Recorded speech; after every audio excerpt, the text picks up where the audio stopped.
Sales Lead Dog Podcast, hosted by CRM technology and sales process expert Christopher Smith, talking with sales leaders that have separated themselves from the rest of the pack.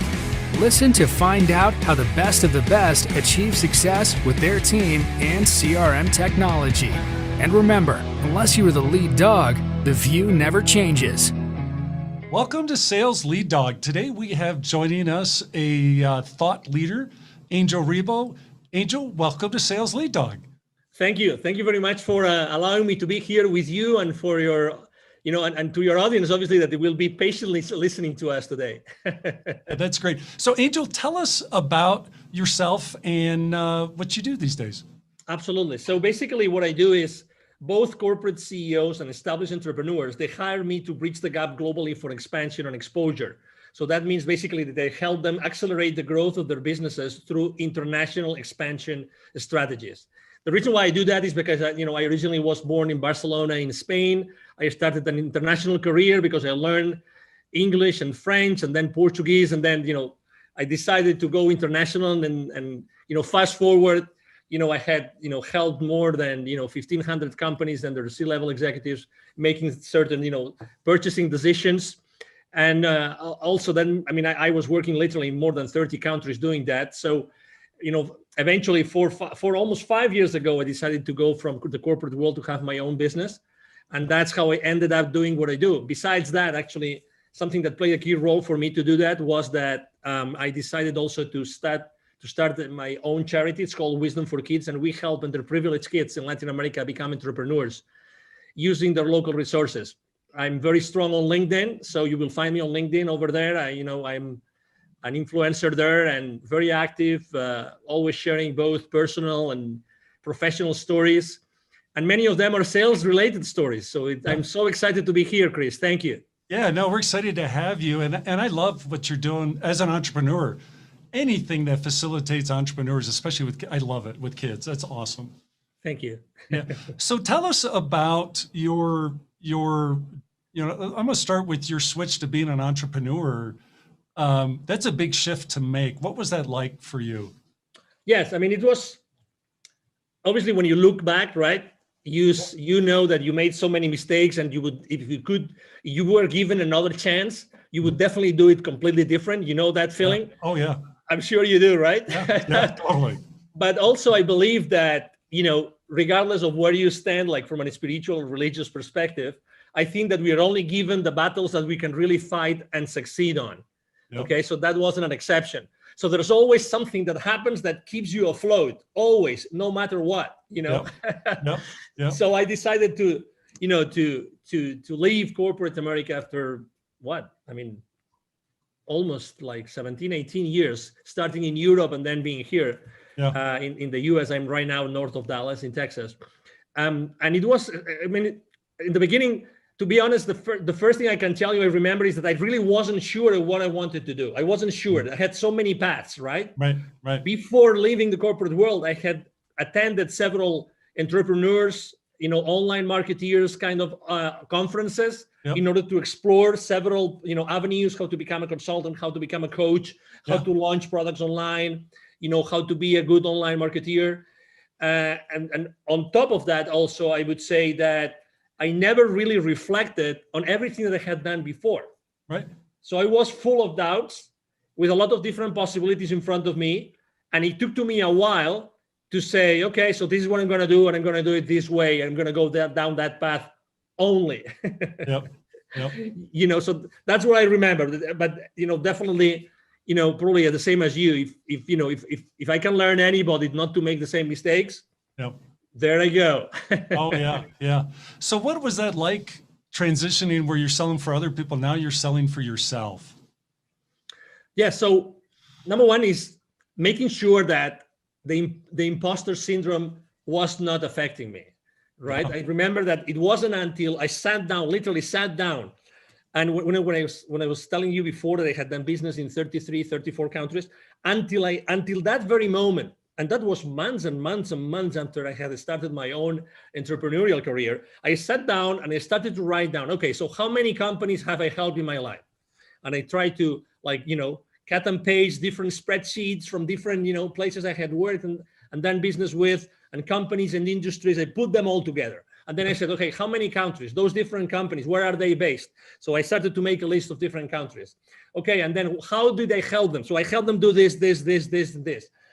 When I took stock of that, experience, it was then when I realized, okay, so I might have something to offer. Yeah. I might have something to sell to the others. So actually, I made the decision. I made the decision of, I'm going to be extremely active on LinkedIn. Okay, so that was my first decision. So I haven't really used networking online before. Right. I was using it like reactively. Now I'm going to be proactive, and I'm going to make LinkedIn the place where I'm going to conduct all my sales. Before, I don't remember selling a single thing. Nothing since the 90s, where I don't remember when LinkedIn was founded, but until 2016, when I decided to set up my own company. So that was the first thing. So I started to see, okay, so I'm going to do this. How do I create an audience? And then I started to learn how to do business on LinkedIn, how to reach out to people. I made so many mistakes. I mean, crazy things. Crazy things. It really, obviously there were people blocking me, and you name it. Trying to reach out the wrong way, and trying to be artificial, trying not to be me, to be honest, because I was in this. If I had to describe it, in some sort of quicksand, that you know what you do, but you really don't, and then you one step forward and two steps backwards, all the time. And then obviously after starting like doing some marketing, and then having the conversations, right? And how am I going to prepare my own proposals, and what are my own proposals going to look like? And I have to say, probably one of the mistakes I made was also that I didn't reach out to the people that could have supported me, people that I could have partnered up with. Oh, what a big mistake, Right. Definitely. That was a big mistake. But, I'm alive. I still have a family. I still have a home. I still have a couple of cars. I still go on holiday and I vacation from time to time. So it's not that bad, Chris. Oh, yeah. Yeah. I think a lot of people are afraid to make that jump, but it's like anything else in life where you're making a big change like that you have to be all in. You have to be committed to it, and you have to be committed to success, which, for being a sales leader, for our listeners, they might not want to be an entrepreneur, but hey, that's like, hey, I want to make that transition into sales leadership, or maybe I want to go for that position at another firm that might be a much bigger role than I have today. What should they take from the lessons you've learned to motivate them to make that leap? Well, number one, whatever the route is that they pick is good. Okay, it's okay. So because we tend to be so hard on ourselves, oh my God. Okay, so whatever the decision you take is going to be the right one for you. Okay, so that's number one. Number two, if you decide to make that leap, that change, then I would say, just as you said, there's a mantra I use with all my clients all the time, which is take imperfect action now. Take imperfect action now. That's my favorite one. Yep. So I would say, there's no perfect path to where you want to go. Right. But the reality is that the sooner you make certain mistakes, the sooner you're going to get there. Oh, yeah. Yeah. So there's in the startup world, there's this concept called the minimum viable product. Yes. Okay. So any startup, when they're going to launch something, they say, okay, so what's the minimum value in the form of a service or a product I'm going to put together so that the market is going to react positively and they will start acquiring my services or my product, right? So this is so much more simple than what you think. You just have to reach out to the people that you already know, or the potential business partners, and go to them and say, hey, I just started. I just got out, the corporate world. I want to do this. Would you be willing just to have a coffee, over coffee conversation and tell me that makes sense? And if you would be willing to tell me your feedback about this, it's as simple as that. In a week, you can have 5, 10 conversations like that, Yep. and already know what makes sense and what doesn't make sense, and start having those conversations with potential clients. Again, I was talking about making mistakes on LinkedIn and sending the wrong messages. If you genuinely, even if it's people that you don't know, if you genuinely reach out to people and ask them for help, Yep. I mean, don't explain them your life, okay? Just, I need your help because I just left the corporate world and I would like to, proof test something that I want to change, to launch to the market. I tell you, maybe it's not going to be a 50%, but there's going to be a 10%, 20% of people that are going to say yes. And they will be able to meet, they will be willing to meet over coffee with you to discuss that. Yep. Yep. I mean, and the ones that have been there, the ones like you and me that we have been there, oh my God, do we want to help other people not to make the same mistakes? Oh yeah. Of course. Yeah. Of It's course so we want. important. Exactly. Yeah. Exactly. So, I think that's the most important thing. And again, you don't have to wait. I remember that one of my excuses was, we look for so many excuses. As soon as I left the corporate world, my company held me and put me, they gave me a very nice package and everything. Yep. And they gave me an outplacement company to work with, right? To find another job. Right. I remember being the only one, very high level executives on the same meeting, blah, blah, blah. I was the only one in the entire room that wanted to be an entrepreneur. Right. The only one, every single meeting. So I would have a meeting, 1 or 2 meetings per week with them, with other executives looking for a position. Yep. I was the only one that wanted to be an entrepreneur. The rest wanted to have another job, another gig, or another company, which is good. Again, it's good. It's perfect. And again, there's nothing wrong. But the sooner you start going down that path, yes, the better for you. Yes. Because you need reinforcement, and you need reinforcement, and you need to learn lessons. Nobody will learn their lessons. You need to be yourself in front of the reality that you're going to be, acting on. And the new reality is you before other companies that want or might want what you are going to offer to them. Yeah. And I liked your advice to work your network, seek out help, ask for help from people in your network to say, hey, I'm thinking about making this transition, be it, maybe it's a new job, maybe it's not to be an entrepreneur, but there's still a lot of people that have done the same thing already that, that are say, hey, whatever you do, don't do this. I did that and it was a dismal failure. Try this instead. It's you can't buy that kind of help. Exactly. And also something else that I didn't mention, but something that would have helped me a lot is probably to ask for help, even to pay someone to coach me in that process. Yes. There's coaches out there. There's people that have done this. There's people that help you get from a position at the corporate towards becoming a successful entrepreneur. There's people doing that. Oh my God, I wish I had taken the decision. I had made the decision of having someone hire someone to do that for me. Honestly, the only resource which is scarce in our lives is time. That's the only one. It's time. We will always get money and anything else, but time goes by. So start asking for help. Hire someone that can help you bridge that gap. Bridge that gap to the first dollar, to the first purchase order. Have someone help you get there.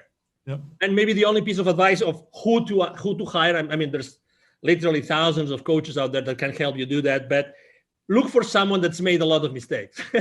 Yeah, that's great. So when you're working with your clients, is there a common struggle or pain point that they have that hold them back from success? Yes. It's definitely, they don't feel comfortable selling. They know they have a value proposition. Some of them have a solution and there's a problem that exists. Others have a solution, but maybe the problem doesn't exist or it's not big enough. But it doesn't matter. That's why we are there to talk and we're there to discuss and how to make that value proposition really viable in the market. But still, I think that's the most important thing, to make sure that I help them do something that they're just feeling comfortable. Not everybody feels comfortable asking for the purchase order. And needless to say, not everybody knows how to go to the market, which is another thing, right? That's why I always say it's expansion and exposure. expansion and exposure. So expansion is developing business, but exposure means what are all those marketing tools, strategies, and tactics that are going to help you to get to that place, to get to these people that might hire you or buy your products. And that's what they have in common.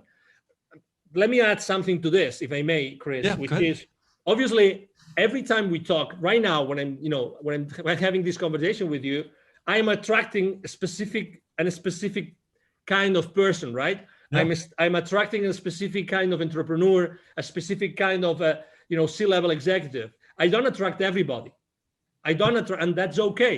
I know what I'm saying, and I'm being me, and I know that I'm going to attract certain persona or a certain avatar, and that's okay.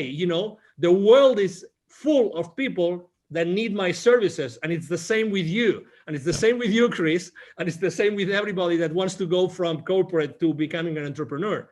We are unique in our lives, we are unique in our experiences, and we are unique in the way that we can deliver that value to our potential clients.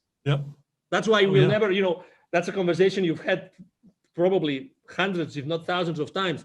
I remember when I was training my sales force, the new sales reps would come to me and say, hey, okay, so where am I going to find leads? Oh, that's an interesting conversation. So, we would tell them, okay, so this is the source of leads, and I'm sure that your sales VP or your sales manager is going to give you a whole bunch of leads, and then there will always be someone in that sales training, someone raising their hands and saying, and what if I finish my list of leads and nobody has wanted to give me an appointment? I said, okay, that's interesting. I'm gonna do that myself. I'm gonna expose myself with you in front of the rest of the class, right? So if you ever finish all your lists of leads, I commit to you that I will be sitting down with you for an entire day, and we will both look for additional leads or list of leads online or in any other institutions that could provide you with potential clients of your business.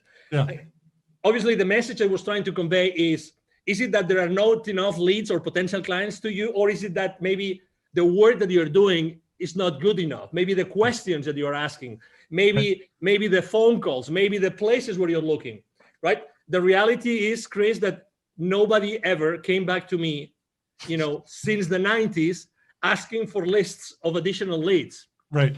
Nobody. So at the end of the day, obviously, we all have to learn somewhere, and we all have to start, with inside sales or whatever, or telemarketer, marketing, or whatever that is. What's your craziest sales story from your career? Well, there's plenty, but I have to say the one that I will never forget. So this is the deal, okay? So this is a multinational company. They're all over the world. What they do is they do electric motors. Okay, like all sizes. They're huge. Okay, they are originally from Brazil.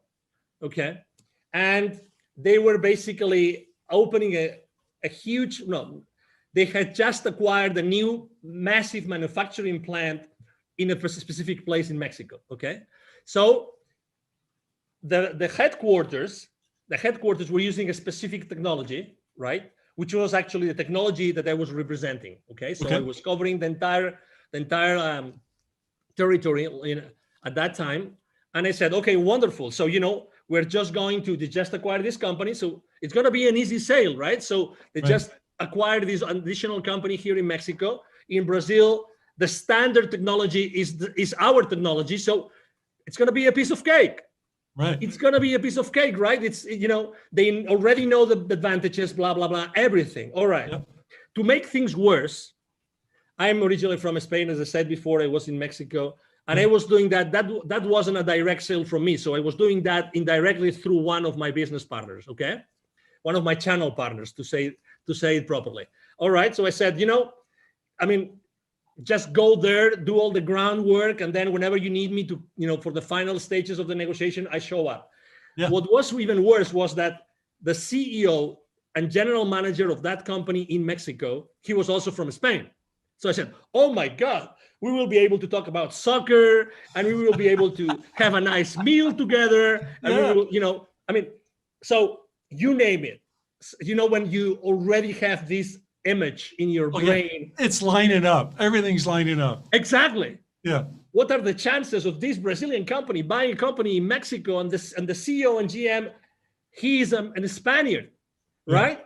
Okay, so we start the sales process, blah blah blah, and then I start receiving symptoms, right? I mean, hey, there's a strong team. They had something like a 35, 40 engineering team, and those were each one represented X thousands of dollars of that particular proposal, right? Yep. So, but suddenly from, the sales director of that channel partner of mine, hey, there's a strong group which are using a completely different technology. These guys have never used our technology. They use another one, and they're very strong, and they really believe it's much more important, right? So I have to say that unfortunately we took shortcuts. We didn't analyze the decision process properly. We didn't analyze the decision criteria properly. We didn't have enough conversations with the economic buyer, with the CEO, with the GM. So we took so many shortcuts that we ended up losing the deal. Oh my. And it was several hundreds of thousands of dollars. Yeah. Several hundreds of thousands. So I will never forget the name of that company. Obviously, I'm trying to be extremely respectful and don't disclose the name of the company. But I have to tell you something. With the director of sales of that channel partner, we became friends because we were badly defeated. And obviously, all the company knew about that deal. When that deal has so much visibility inside the company that everybody's expecting us to win it. Yeah. So we had to go back and say, we lost it. What? We lost it. Yeah, we lost the deal. Well, to recover that account, it took to us 4 or 5 more years. Wow. 4 or 5 more years to get it back, to have, to perform, enough proofs of concept there, and to make sure that we were doing the right benchmarks of technology against technology, blah, blah, blah. And I guarantee you, we never took any other shortcut. We didn't take any other chances in any other deal. I tell you that. Oh, I bet. Dealing with rejection is a big part of sales, and being a sales leader and modeling that, how you handle rejection. I think it's important for a sales leader to model that for their team. What's your recommendations for sales leaders in terms of how they create the proper perspective in their sales team, especially the younger people that are getting started in sales? I would say number one is that for your potential clients, future clients, you call them suspects, leads, prospects, whatever, depending on the maturity, but their perspective is their reality. Don't forget that. Don't forget that. So your reality is not their reality. Okay. So that's the number one thing. So the number one thing I would like to say is, this is a marathon. Okay. So just you have to learn, and don't burn your bridges. It's a matter of time. You have to learn how to do this. This is as anything else, as playing tennis, as swimming, as driving, as anything else. This is a long run. Okay, so it's going to take some time for you to perfect whatever you want to do. And remember, be yourself all the time. That would be my second one. Be yourself. Don't pretend to be anybody else. It doesn't mean that you don't have to be mentored. You don't have to receive lessons. No. Okay, but be yourself, because if you're not yourself, you're going to be, sidetracked, whatever that is, and you're going to feel saying, I should have done what my gut feel was telling me. Okay, so just be there. And the third thing is always have the tough conversations. Don't hold anything to you. Always have those tough conversations. So what I'm trying to say is always make sure that whatever decision, whatever proposal you're making, whatever conversation, it's for the good of your client. Right. It's for the good of your client. Okay. So genuinely care about what is important for the client. Remember one thing, as I said before, perception is their reality. They want something, but you believe as a salesperson that they need something else. Right. Okay. So it's what they want. It's what they want. So remember, it's their reality. So you have to be there all the time. Okay. So those would be my, most important, pieces of advice. And again, you learn a lot. I mean, I learned from a desk making phone calls. That's how I learned. Yes. Yep. That's how I personally learned. I didn't even, it took to me more than a year to start making, sales appointments with the field reps, but it is what it is. It is, we have to learn, we have to make mistakes. You have to struggle. That's right. Yeah. So let's transfer our discussion here to talk about CRM. When it comes to CRM and your career in sales, did you love it or do you hate it? I loved it.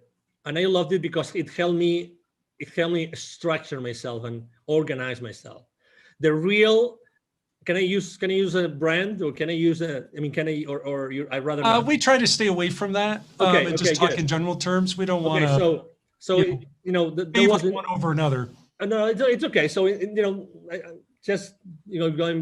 going back in time in the late 90s, there was one system that was really like the number one that everybody would use, and everybody would use that one. I remember when the company was working with was over $1 billion in revenue, and they decided to buy that. Right, that was a multi-million-dollar deal that they had to invest on. I remember it was like a savior. I mean, I remember even though it was complicated, like lots of fields and things and interactions, it was like, oh my God, great. We have a way like to put all that information and to keep that information in at some place so that it's going to help me have a better possibility to follow up on those deals. Because at the end of the day, following up is everything. When every single industry says that the millions are in the follow-up, you bet. And CRMs really help you be organized. That's for me, that was, I remember my first time ever using that particular CRM. And I've always used different, after that I use CRMs consistently. Yes. It's the peace of mind that you say. Again, a lot of people see it as a way to control, which I understand and which I agree. You need to control your sales force. You need to have some level of accountability with your sales force. I get that, but it's a help. It's something that's going to help you. It's part of your support system, and you need support systems to excel in sales. Yep. Yeah, I think it's a great tool for salespeople because everybody goes into slumps, and when that happens, the sales leader can use the information in CRM to say, hey, look, I see you're doing this here. Have you thought about maybe trying this? But if you don't have that information in CRM, how is the leader be able to coach effectively, because they have no insight as to what they've been doing or what's going on? Exactly. And, and to your point, some people don't like to be controlled. Some people feel like, I'm the top gun here. I don't need anybody to overlook what I'm doing. Right. With all due respect, we belong to an organization. That's right. The final goal of that organization is to pay back to the owners, to the investors, to pay back, to the shareholder, to give that additional value to the shareholders. They invested their money, they invested their time, they invested their wealth in making that company successful. You have a job because of them. So anything that you do, which is going against that contradicts that, I regret to say, it's not right. That's right. It's not right. The end goal of any organization is to increase shareholder value no matter what. And you as a salesperson, you have to be aware that every business decision that you make has an impact and a financial implication, has a financial implication in the company and in the profitability of the company. So you're part of that structure. I understand that you like to, sell big and close these big, massive deals and great revenue. But okay, so what are the implications of closing that deal? First, as I said before, for the client, is it going, because in the moment that you close a sale, remember, it's good for you because you get the revenue, but it's a problem in the financial statements, right? It's remember, you are a problem for your client until your client starts to recover the investment. Remember that. That's right. And it's the same for your company. So, okay, you get the revenue, but who has to fulfill that order? Your entire organization behind you has to fulfill the order. Did you take everything into consideration so that you will be able to profitably fulfill that order for your client? These are the kind of things that you have to take into consideration every time you close a sale. Yeah, I could not have said that better, Angel. That is so. Thank you. That's one of the discussions I love to have when we engage with a client is, okay, what happens when that deal's won? What is that being supported by your CRM? Is the information in your CRM to support the team that downstream that, as you said, they now have to take care of that customer. They have to own that relationship and make sure they achieve the ROI on their investment. So important. Absolutely. I mean, in all honesty, I mean, if we want to keep our teams accountable, I mean, we have to, and we want them, all of them, to be engaged, right? I mean, we have to educate them. I mean, very honestly, I mean, because you sell every single day. So I think that having those financial implications conversation is like the elephant in the room. Yes. It's like the elephant in the room. Who feels really comfortable? I mean, have you ever felt this? Let me ask you a question, Chris. Have you ever been in that situation in which you're trying to close a deal, you're in a negotiation table, and suddenly the CFO of your client shows up? Oh my God, you are with the fingers like this, cross fingers, saying, I pray to God that the questions from the CFO are not going to be that difficult, so I can still answer them, and they will still be interested in doing business with me. Yes. Because if we get into, if he pulls up his financial statements and he starts going on like, okay, so this and this and this and this, and he starts making these difficult questions. Oh my God, you might even have an MBA, but even if you have an MBA, how long ago did you forget all the financial principles? Oh yeah. That will eventually allow you to understand what the CFO is going to say, but you still want to win the PO, right? Yep. So this is exactly where we are. So we have to be humble, and we have to receive the education in order to be able to, be engaged in our company, be aligned with everybody else, and then we can be kept accountable. Yep. No, I love it. So Angel, we're coming up on our time here on Sales Lead Dog. If people want to connect with you, what's the best way for them to reach out and connect? Thank you. The best way for them to connect with me is definitely to go and send me an email. It's very simple, like my name. It's Angel, Angel, at angelribo.com. It's ANGL again, RIB as in boy, O, RIB as in boy, B as in boy, O.com. So it's Angel at angelribo.com. I'm very active on LinkedIn, very, very active.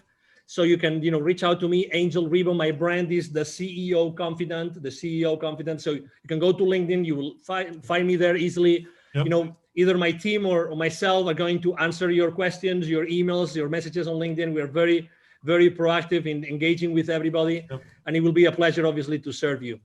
Yeah. Well, it's been great talking with you, Angel. I'm glad we got to finally connect and talk. This has been terrific. Thank you. Thank you. Likewise. Thank you for the opportunity, Chris, obviously. And thank you, everybody. Thank you to all the audience listening to us today. Awesome. As we end this discussion on Sales Lead Dog, be sure to subscribe to catch all our episodes. On social media, follow us on LinkedIn, Facebook, and Instagram. Watch the videos on YouTube, and you can also find our episodes on our website at impellercrm.com/Sales Lead Dog. Sales Lead Dog is supported by Impeller CRM, delivering objectively better CRM for business, guaranteed.